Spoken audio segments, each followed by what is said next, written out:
take an intermission, and you guys are in for a treat. Our next reader is a comedian who you can see as part of the Just for Laughs Northwest Festival this Saturday at Hot Art Wet City, just across the street. In his teen years, he would stand in front of his second-story window on Friday nights and lift 10-pound dumbbells when popular neighborhood teens would walk by so that they could see his silhouette and hopefully talk about how cool he was at parties they were attending that he wasn't invited to. Please welcome Brent Constantine.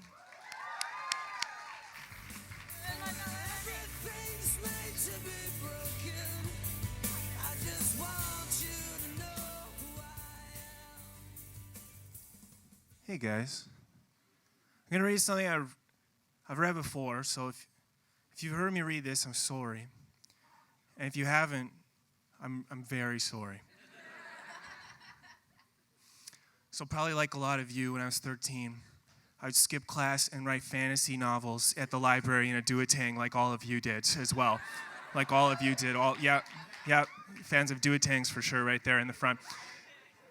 And most of them only got to 10 pages, but one of them got longer. And it was entitled Shadow of the Past. And it was about vampires riding a train. And it was terrible. Not just because every time I got writer's block, the vampires would start having sex with each other, but because I was 13 and I didn't know anything about sex or vampires or trains. So I'm going to read you some excerpts from Shadow of the Past. Shadow of the Past. The night calms me, Yomi, said Yasha, not turning around, but instead looking into the reflection in the train's windows, where he could see Yomi looking back at Yasha as he spoke with Yomi.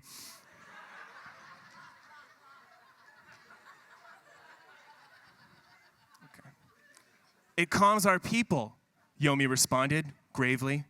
We are creatures of the night, but this night disturbs me more than any other night. Yomi turned to face Yasha from the large, comfy vampire chair he was sitting in, waiting for him to reply to him. It was foolish for us to leave the palace of Dephilia at all, Yomi said, his thick hooves grinding in frustration around him. Our place is at the side of the royal family, not on our cargo train to Selaeus. It isn't our place to question the will of the king, King Vampire. Yasha mind whispered.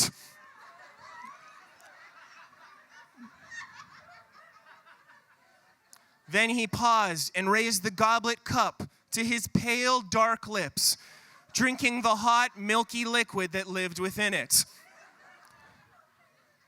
We must follow Vampire King's commands, whether that means protecting the princess or protecting a train full of, and here I wrote gold and then I crossed it out and wrote grain, so it's a train of grain. Because I guess I thought that gold was too unrealistic for the story setting that I had established. They didn't speak again for 3 cromlechs, which was what vampires called hours, were cromlechs.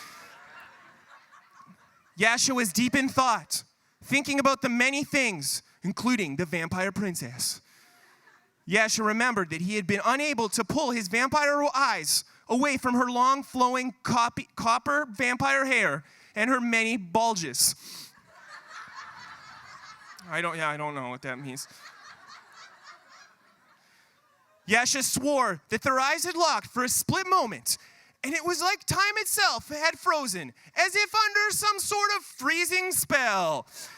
But then she had been pushed down the stairs. It filled Yasha's heart with dread to think she could be in any danger. The last great battle to affect the Northwest directly had been the Gem Wars, in which Dephilia and Comoria had fought side by side along with most of the North and also the following countries: Kumas, Morok, and the island of Boggy Font. that had been over 50 years prior, and both countries now had an unspoken alliance, which was a type of secret deal. The gym wars had been a terrible time for everyone involved in the gym wars. And here I just drew the logo for the Colorado Avalanche on the page. And that signaled my writer's block. I'm very sorry about. Yasha patted his friend's face beneath the sleeping bag. Yomi stirred from beneath the padded sleeping bag and looked up at Yomi. It should say he didn't look at himself, but that's what. I need to get off this train and refill my blood areas, said Yasha, the main vampire. The vibrations on this train are making me want to have sexual intercourse on this train, said Yomi, angrily. How much blood sac do you have left? Asked Yasha, his razor eyes piercing the night like a shank. I'm going to use my powers to turn into a pleasure dragon, some of the other vampires said, and then they did. It was a spectacular dragon, unfurling from the sleeping bag in the center of the train's sleeping hutches. The train choo-chooed in rhythm with their bodies. Suddenly, without warning, the vampires began to uncape and turn the vampire train into a vampire sex train. Princess Kurishi's normal female genitals were of the typical fashion.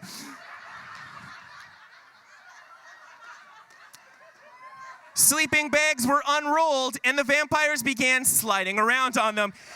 And I'm just gonna explain the sleeping bag part is that I did not know how to masturbate properly until I was 17. And until that point, I just took sleeping bags, smooth sleeping bags, and slid around on them like a penguin on the ice until I reached climax and hoarded a bunch of crusty sleeping bags in my room. My family was never able to go camping, you guys! Get out of my room, Mom! Stay out of my do-a-tangs! Can't I just have one crumb left to myself? All right, thanks a lot, guys. I'm so sorry. I'm Brent Constantine.